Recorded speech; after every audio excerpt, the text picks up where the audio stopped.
טוב. אפשר אולי לעשות להביא, כאילו לא הייתה. כן, משנה מה שיהיה. מצוין. אנחנו נמצאים בתקופה שנקראת תשעת הימים. התקופה הזאת של תשעת הימים היא בעצם תקופה יותר נקרא לזה יותר מנהגי חורבן ממה שהיינו בשלושת השבועות. למה? כי אנחנו בעצם כבר נכנסים לחודש אב. מה, זה נוח לך ככה? לא, אני מנסה אולי לחשוב שזה פשוט עושה קצת רעש למצלמה, הרוח. זה שאני שומע. אולי אפשר לזרוק פה, לפתוח פה, לא אכפת לי, לא משנה. אבל לא, אז השמש מסנוורת. מה, אותי? אותנו. כאילו, את שתינו. בסדר, אני חושב שהרוח היא בסדר. טוב, נראה איך זה מתפתח. לא, תסגור רק את הדלת ותשאיר את החלון הזה בטוח. בסדר. תודה. עכשיו, מה שקורה זה שיש מנהגים שחלים בתשעת הימים, ולאחר מכן יש גם מנהגים שחלים בשבוע שחל בו. השעון הזה עובד עכשיו? לא. כי תטוב 7. זה לא נכון. מה שקורה, שאנחנו קצת במדינה נלחצנו קצת יותר מדי ממה שקרה פה. עושים, איראן, בלגן, מלחיצים את הציבור. אנחנו צריכים לדעת שבאדם שיש לו אמונה וביטחון, לא יעזור כלום, הוא לא ילחץ מכלום.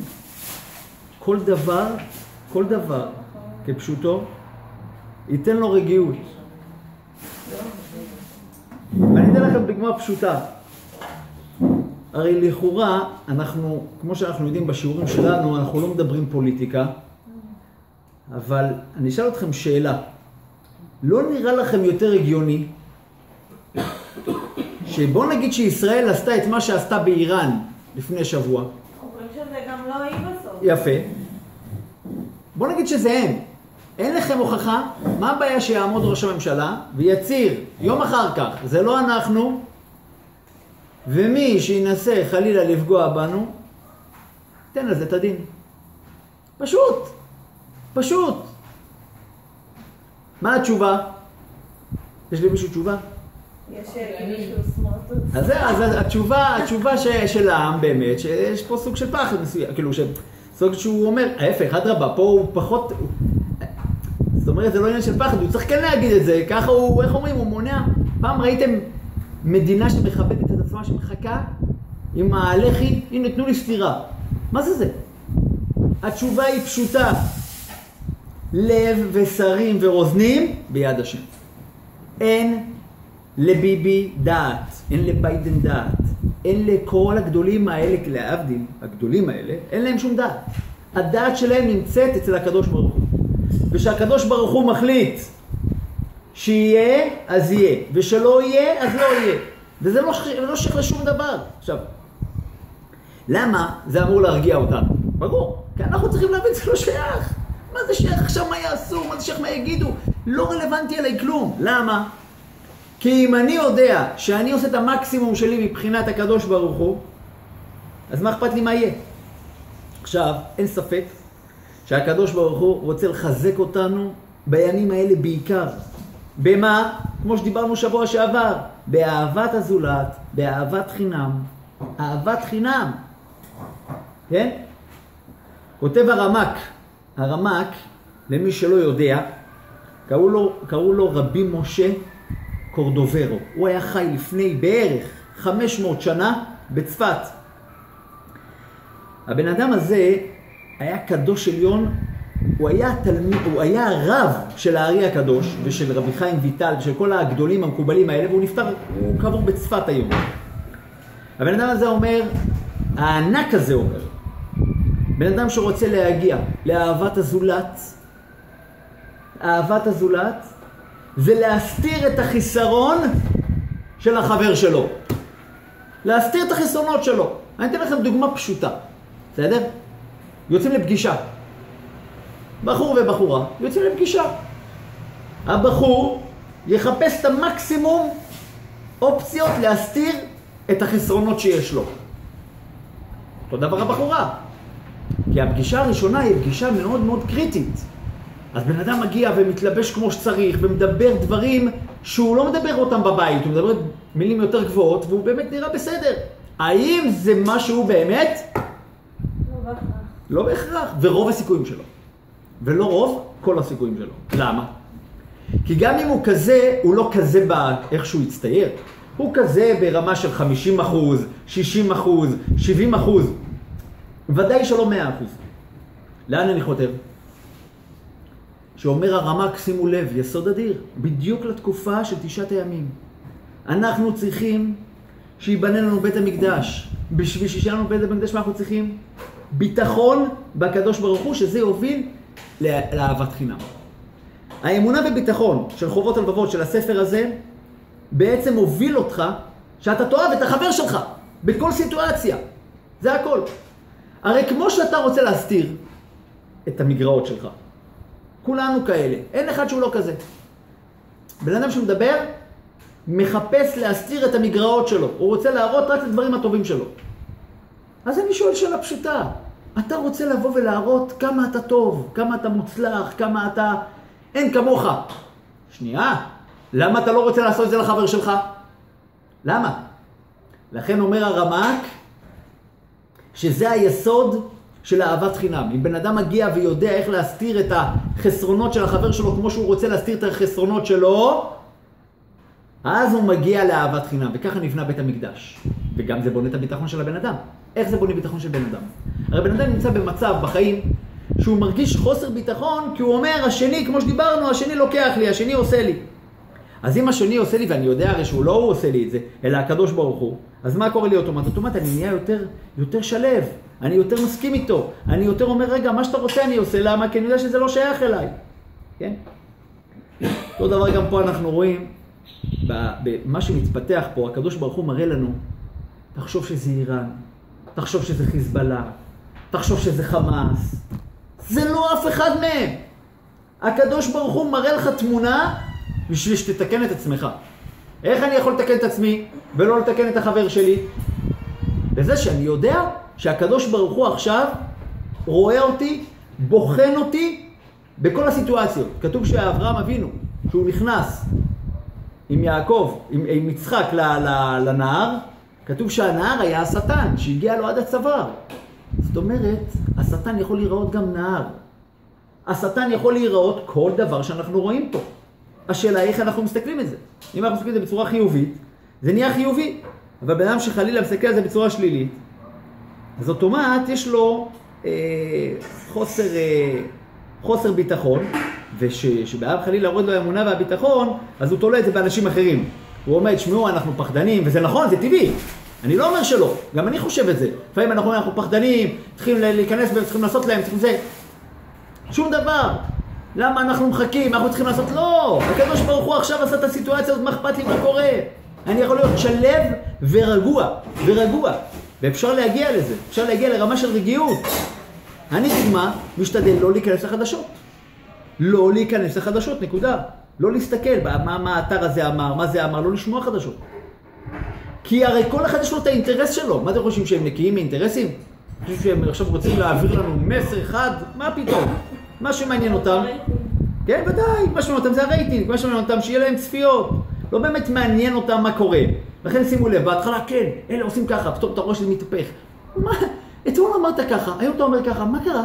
הרי אתמול אמרת שאלה עכשיו מעבירים לפה, פתאום הם לא העבירו. פתאום זה נהיה משהו אחר. אלא הפשט, שאנחנו, הקדוש ברוך הוא, כל היום מראה לנו כל מיני סיטואציות שהכל קשור רק אלינו.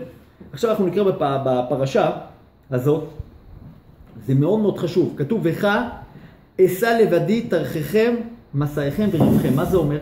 אומר משה רבנו, אני רוצה שכל התורח, כמה אני יכול לסבול את התורח שלכם, נכון? את התורח. את המסע שלכם, את המריבות שלכם בני ישראל. אנחנו נקרא את זה בפרשה של השבת, וזה בדיוק מה שנוגע אלינו לתשעה באב, עכשיו ממש, למגילת איכה. אז שימו לב מה כתוב שם. כתוב שם משהו מפחיד. אומר משה רבנו, כמה אני יכול לסבול את התורח שלכם, אני רוצה רגע להמשיל לכם את זה, שתבינו כמה הבסיס הוא חזק. שימו לב, אתם נוסעים ברכבת, בסדר? מירושלים לנתב"ג. בסדר? יש לכם טיסה לחול, אתם לוקחים מזוודה גדולה, מזוודה ככה של 23 קילו, שלום הרבנית. אתם לוקחים ככה 23 קילו מזוודה גדולה, אתם לוקחים את המזוודה הזאת, שמים אותה על הרגליים. אתה רואה את בן אדם נמצא בתוך הרכבת והמזוודה שלו על הרגליים. אומר זה שיושב לידו, מה אתה שם את המזוודה על הרגליים? למה בעצם המזוודה על הרגליים? אתה לא יכול לשים את המזוודה על הרצפה ברכבת? האם פעם ראיתם בן אדם שנוסע ברכבת או באוטובוס והמזוודה שלו נמצאת עליו? ממש, מזוודה גדולה נמצאת עליו. האם ראיתם פעם דבר כזה? לא. למה? הרי תנוח, תשים את זה לידך. אז מה אומר לו אותו בן אדם? רגע, מספיק שהרכבת סוחבת את כל המשקל שלי, נכון? היא עכשיו גם צריכה לסחוב את המשקל של המזוודה שלי. הרי פשוט זה שטויות. למה? כי כמו שאנחנו יודעים, הרכבת היא עוצמתית, יש לה הרבה כוחות, היא יכולה לבוא ולהתקדם גם אם תשים לה עכשיו עוד חצי טון עליה. והאם זה משנה בכלל אם זה נמצא עליך או נמצא על הקרקעית של הרכבת? מה הפשט בזה? זה נשמע לנו מצחיק, אבל לצערינו, הרבה פעמים אנחנו מתנהגים ככה. מה אנחנו אומרים? אנחנו אומרים, הקדוש ברוך הוא מחיה אותי, נכון? הוא מחיה אותי, אני נושם, אבל האם הוא גם יכול לתת לי לאכול? אני חייב אחרי לעשות שמיניות בשביל העבודה שלי, שיהיה לי פרנסה, כי אם לא, איך אני אחיה? האם זה לא המשל שאמרתי עכשיו? אני שואל אתכם שאלה. האם זה לא המשל? זה אותו משל בדיוק. הרי בסופו של דבר, לא משנה באיזה סיטואציה נראה את זה, אני יכול לבוא, הקדוש ברוך הוא יכול לבוא ולפרנס אותנו בדיוק כמו שהוא מחיה אותנו. אז למה אנחנו כל כך דואגים? למה אנחנו כל כך דואגים מה יקרה מחר, מה יקרה היום? כל היום מעודכנים בחדשות, כל היום אנחנו לחוצים, אנחנו מגיעים למצב אין לנו הנאה בחיים, שההנאה צריכה להיות הנאה טבעית. כמו שאומר הרמב"ם, ההנאה היא ההנאה טבעית. אנחנו לא אמורים כל הזמן לחיות בתחושה של עכשיו יש לי בעיה מסוימת, איך אני אבוא ונתקן אותה. לא, זה לא אמור להיות ככה. אלא, הקדוש ברוך הוא מנסה אותנו.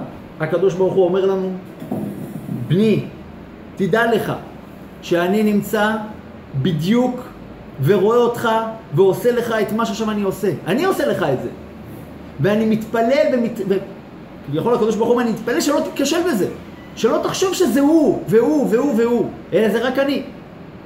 וזה מה שאומר רבנו בחיי, ובהמשך אני נקרא עוד מעט הקטע הבא שלו, שהוא אומר שהשלווה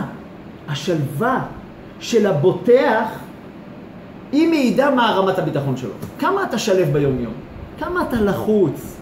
כמה היום שאומרים לך משפט שלא חשבת לשמוע, כמה זה מרעיד אותך? כן? כמה זה מרעיד אותך?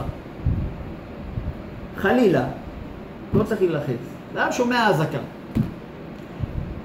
זה טבעי שתברח, זה טבעי שתיכנס למקום שהוא בטוח, נכון? נכון. אבל תתפלל לקדוש ברוך הוא, תתפלל אליו, שזה בסך הכל ניסיון שהוא מנסה אותך. וכתוב, ולכן אני חושב שזה מאוד מתאים לתקופה הזאת, שבן אדם שלא עשה עבירה, אבל כמעט עשה עבירה, כמעט, הקדוש ברוך הוא עושה לו גם כמעט. מה הכוונה כמעט? הוא לא עושה לך מלחמה, הוא עושה לך כמעט מלחמה. האיראנים מבלבלים את המוח, ואלה פה, וכל שאנחנו נעשה לכם, וזה. סתם שתדעו להרגיע אתכם, הקדוש ברוך הוא, ברוך השם, אין להם אפילו חיל אוויר נורמלי. יש להם, כמו שאמרנו, אני אומר שאנחנו לא צריכים לבוא ולדעת, מה, הקדוש ברוך הוא נותן לך מישהו קטן שיגרד אותך קצת בשביל שתחזור אליו בתשובה, שתתקדם, למה? למה עשו את זה דווקא בתקופה האוטומטית בתחילת השיעור הרבנית? למה דווקא בתקופה הזאת? למה בתקופה שבדיוק לתשעת הימים, בדיוק 3 השבועות? האם לא יכול להיות שהדבר המרכזי שעכשיו אני חייב לשמוע זה דבר ראשון אמונה וביטחון שתקנה לי אהבת חינם? דבר ראשון שאני אדע שאני מנותק מכל הדברים האלה, ואני לא עכשיו כל בן שיגיד לי משהו אני אלך אחריו. כמה אנחנו צריכים לבוא ולקחת את זה לתשומת ליבנו ולהגיד לא אכפת לי, אני את שלי עושה, וגם אם אני מגיע ולא הצלחתי, שימו לב, זה אומר הגר"א, מי שתתפוס את הנקודה הזאת, מובטח לה בלי נדר ובעזרת השם, בסייעתא דשמיא, שיהיה לה שלווה בחיים באופן בדוק. כותב הגאון מווילנה, שימו לב מה הוא אומר. הוא אומר, אתה לא צריך לחזור בתשובה. לא, אתה לא צריך לחזור בתשובה. מספיק שתעמוד על צד, תדרוך על הצד האמת, ככה הוא כותב. מה הכוונה? שימו לב מה הוא אומר. אני אשאיר לכם את זה למשל, שתבינו את זה. בן אדם עכשיו נמצא בכניסה לירושלים, ברכב, בסדר? הוא פותח את החלון, הוא שואל מישהו, איך אני מגיע מכאן לבני ברק? הוא אומר לו, בן אדם פשוט מאוד, אתה נוסע מכאן 60 קילומטר, אתה בבני ברק, נכון? בסדר?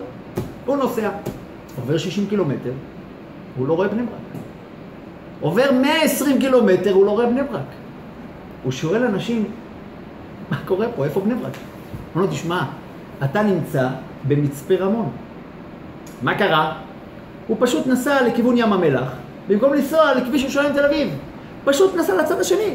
אגב, בכיוון שאני נסעתי עכשיו, כן? כביכול, באזור. הוא בא לכיוון הזה, רק המשיך כל הזמן ישר לשם. היית צריך לנסוע לצד השני 60 קילומטר, לא לפה. עכשיו אני אשאל אתכם שאלה שהיא מלכודת. אז תחשבו טוב לפני שתי עונות. שימו לב. איפה הבן אדם בסיפור שאמרתי היה הכי רחוק מבני ברק? באיזה נקודת זמן הוא היה הכי רחוק מבני ברק? ברוך אתה אדוני אלוהינו מלך העולם שהכל נהיה בדברו. הוא התחיל לנסוע. זמן. הלב, שאלה יפה. שאלה מעניינת, זה באמת חצי תשובה כבר. מה? שהוא התחיל לנסוע. יפה מאוד הרבנית, כולם מה אומרים? מצפה רמון. כי הוא היה הכי רחוק מבני ברק, לא? פיזית כן. נכון, פיזית, לכן, כמו שהיא אמרה פה, בזמן או במרחק או בקילומטראז'. זאת אומרת, מבחינת קילומטרים, במצפה רמון יכול להיות, אבל מבחינת הזמן שבאמת הוא היה הכי רחוק, מתי זה היה? מתי שהוא היה בדיוק בתחילת הנסיעה שלו. למה?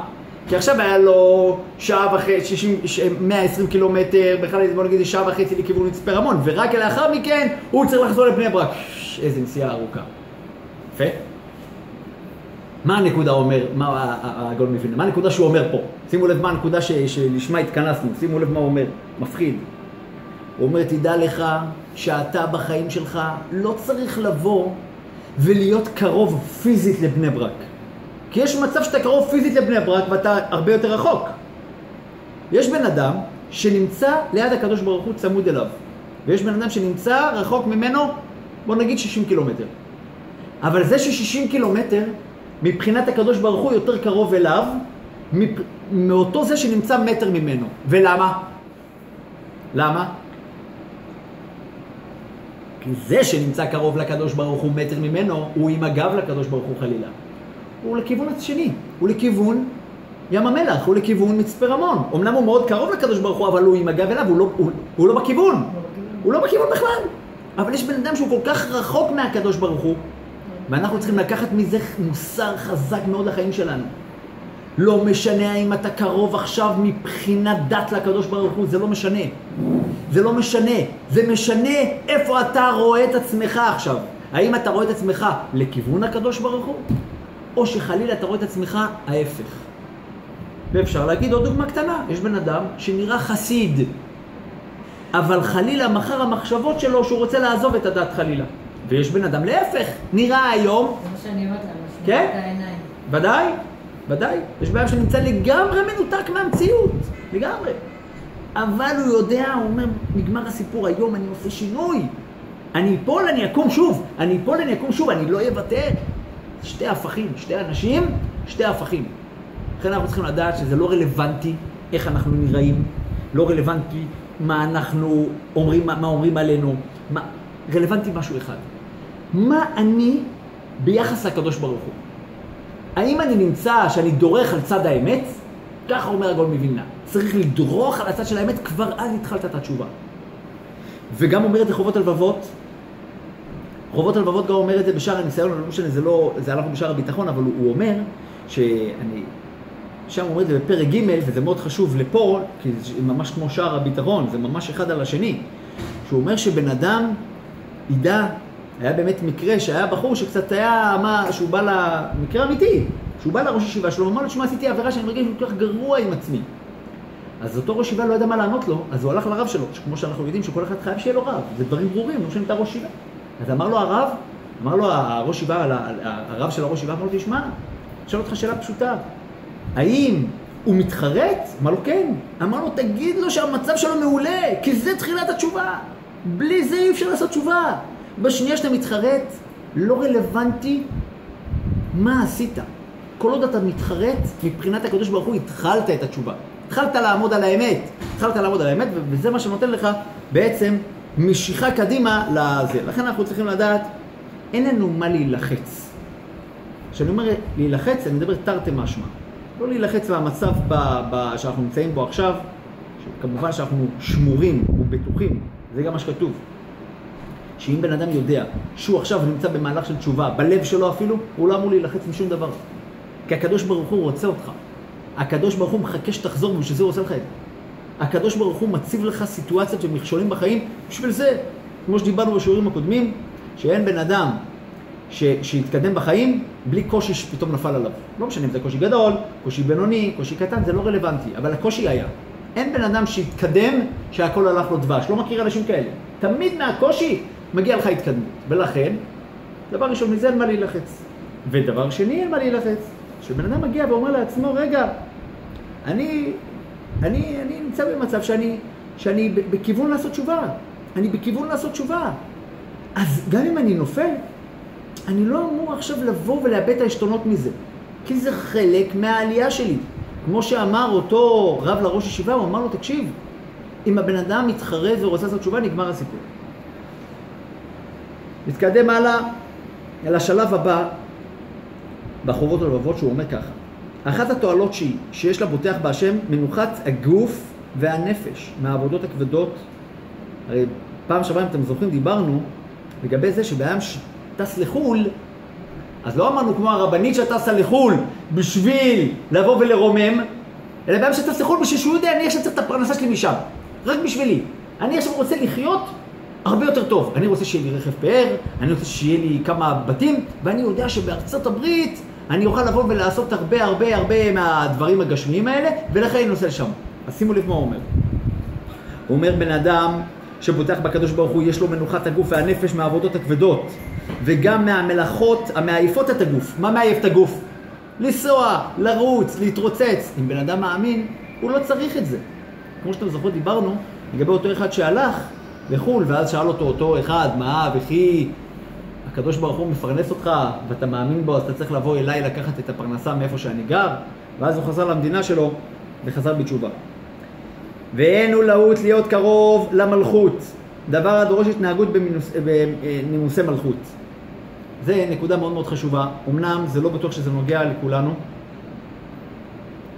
אבל אולי יום אחד זה יכול לגעת במישהו, לכן מאוד צריך לשים לב לזה. יש בן אדם שפתאום מקבל שררה. מה זה אומר שררה? פתאום מציעים לו תפקיד חשוב. חבר כנסת, יועץ חשוב. מה הוא אומר לעצמו? בטח, ניקח את זה, מצוין. אומר לך החובות הלבבות, תיזהר, אל תתקרב לזה. למה?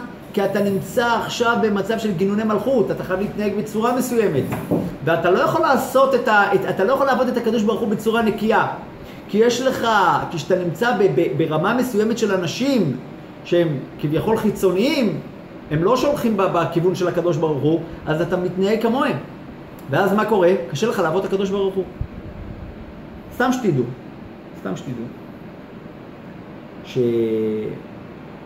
שמעתי מישהו אמר לי, אני לא יודע אם זה נכון, אולי יש פה מישהו שתוכל להגיד אם זה נכון או לא.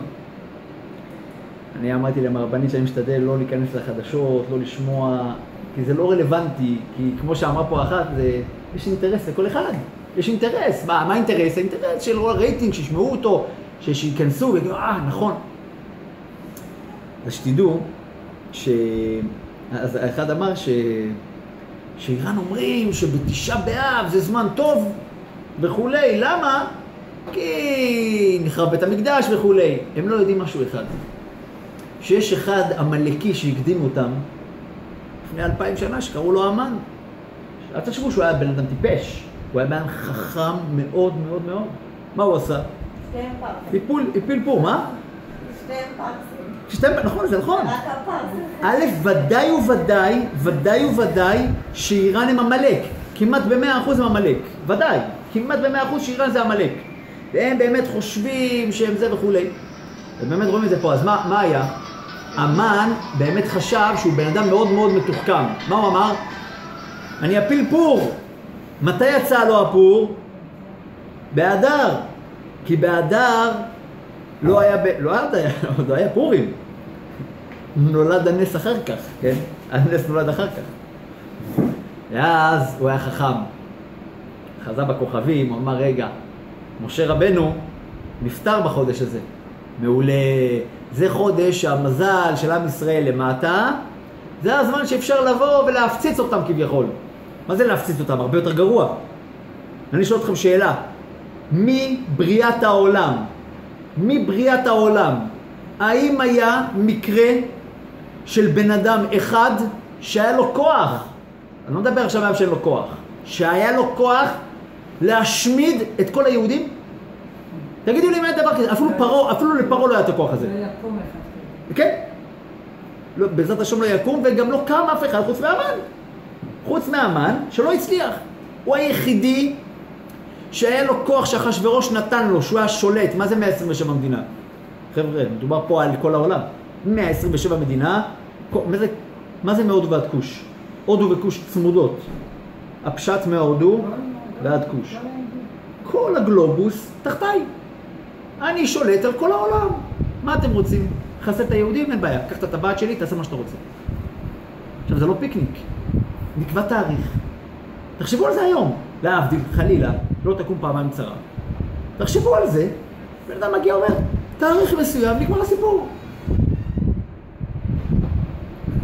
ארצות הברית, עם סין, עם רוסיה, עם איראן, עם כולם נגד מישהו אחד.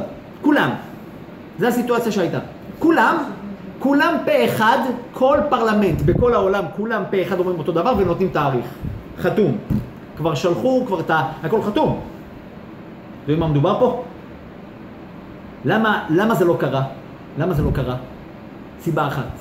שאנחנו צריכים לקחת אליה אותה לתשומת ליבנו. קצת ביטחון, קצת אמונה. מה? שאתה רואה שאין אף אחד יכול לעזור לך, מי יכול לעזור לי? אף אחד. זהו, אתה גמור. אז לאן אתה פונה? לקדוש ברוך הוא. אז בוא נהיה חכמים. במקום לחכות חלילה, שהקדוש ברוך הוא ילחץ אותך עד שתגיע ותראה שאין לך למי לצעוק, ואז תצעק אליו. חלילה בבית חולים כולם צועקים לקדוש ברוך הוא. ככה זה עובד. למה? כי לא עלינו, אמר לו הרופא שכבר אין לו דרך לעזור, הוא כבר לא יכול לעזור לו. ואז הוא אומר, רגע, גם הרופא הזה אמר וגם הפרופסור הזה אמר, זהו, נגמר. אז מה נשאר לי? נשאר לי זה. אז אנחנו צריכים להיות חכמים. אנחנו לא צריכים לקחת את זה רק במצב של אין ברירה. וזה שתי, חובות הלבבות נדבר על זה בהמשך. הוא אומר, יש שתי סוגי אמונה. יש אמונה, ואתם ודאי תסכימו עם זה. ודאי גם תעידו שאתם חוות את זה מדי פעם. יש שתי סוגי אמונה. יש אמונה בלית ברירה, ויש אמונה שיש ברירה. יש אמונה בלית ברירה, זאת אומרת, אין לי ברירה. כולם נעלו אותי. הוא אומר לי לא, זה אומר לי לא, אין לי למי לפנות. כל מה שחלילה היה עם המן. אז אני פונה לקדוש ברוך הוא. אבל יש מקרה שני, שאני יכול לפעול. לא לוחצים אותי. הרופא באמת אולי אני יכול לפנות לפרופסור יותר גדול, אבל אני אומר רגע, לפני שאני פונה לפרופסור, אני פונה לקדוש ברוך הוא. אני אומר לקדוש ברוך הוא, תשמע, אני רוצה היום בערב לפנות לפרופסור הזה וזה. תראה לי אם זה נכון או לא נכון. אם זה נכון, מה טוב. אם לא, שזה ילך כמה שיותר מהר. פה הקדוש ברוך הוא רואה שאתה מאמין בו ועוזר לך. לכן אסור לנו לבטוח בבני אדם. מתי הדאגה שלנו צריכה להיות הכי גדולה? מתי שאנחנו רואים שכולם בוטחים בבני אדם. כולם בוטחים. הנה, אמרו שיעזרו לנו. מי זה הנשיא הזה? מי הוא בכלל? מי הוא שיכול לעזור לך, תגיד לי? אין לו שום כוח לעזור לך. אין לו שום כוח. זה לא נקרא אמונה. האמונה זה דווקא במצב שאתה נמצא במצב שיש מישהו שיכול לעזור לך ואתה לא פונה אליו. אתה לא אומר, כמו שדיברנו בתחילת השיעור, אם נעשה ככה, יהיה ככה, אם הם יתקפו ככה, זה לא מעניין. לא מעניין אותי מה הם יעשו.